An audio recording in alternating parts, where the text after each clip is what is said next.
কালকে পিকটাকে সেল করে দেওয়ার পর আজকে সকালবেলা ফার্মে গিয়ে দেখি ফার্মটা অনেকটা ফাঁকা ফাঁকা লাগছে, কারণ এখানে আগে 8টা পিক ছিল, এখন মাত্র 5টাই রয়ে গেছে। কারণ দুটো পিককে ক্রসিং করিয়ে দুটোর থেকে বাচ্চা নেবো, তো দুটোকে আলাদা করে রেখেছিলাম, আর এখন বিক্রি করার জন্য মাত্র একটা পিকই রয়ে গেছে। যাই হোক, এখন এদের খাবার দিয়ে দিলাম। এর মধ্যে একটা দাদা এসছে মুরগি নেওয়ার জন্য, তো ফার্মে ঢুকে এখন একটা 1 কেজি ওজনের মুরগি ধরে সেল করে দিলাম। এরপর চলে গেলাম ডিম কালেক্ট করতে। সত্যি ফার্মের ডিম কালেক্ট করার মজাই আলাদা।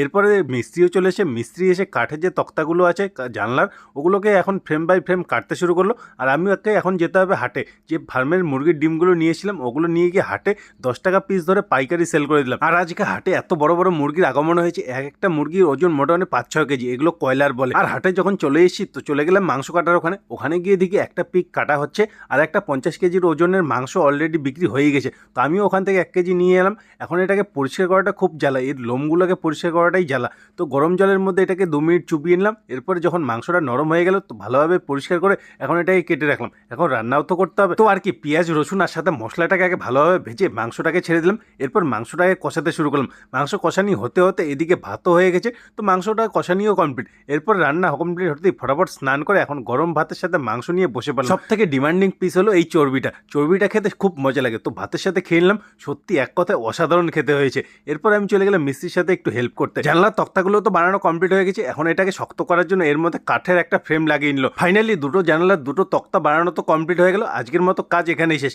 আমি ভাবলাম একদিনে দরজা জানলা লাগানো কমপ্লিট হয়ে যাবে, অলরেডি 2 দিন হয়ে গেছে, আরও একদিন মনে হচ্ছে লাগবে এগুলো কমপ্লিট করতে।